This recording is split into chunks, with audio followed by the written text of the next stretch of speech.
Hello, আসসালামু আলাইকুম। আজকে আমরা হাউস ওয়ারিং এর ক্লাস 3 করতেছি। আজকে যে বিষয়টি আলোচনা হবে সেগুলো হচ্ছে যে আমরা যে হাউস ওয়ারিং করতেছি আর হাউস ওয়ারিং এর যে ম্যাটেরিয়ালস গুলো ব্যবহার করতেছি, মানে হাউস ওয়ারিং এর যে জিনিসগুলো ব্যবহার করতেছি, সুইচ, সকেট, ইন্ডিকেটর ইত্যাদি, এগুলোর একটা নির্দিষ্ট নাম রয়েছে।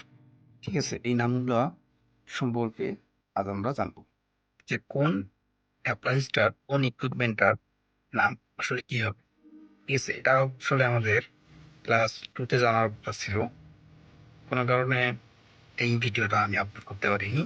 তারপর সমস্যা নাই। আজকে আমরা ক্লাস 3 তে হাউস ওয়ারিং এর অ্যাপ্লায়েন্স গুলোর নাম জানবো।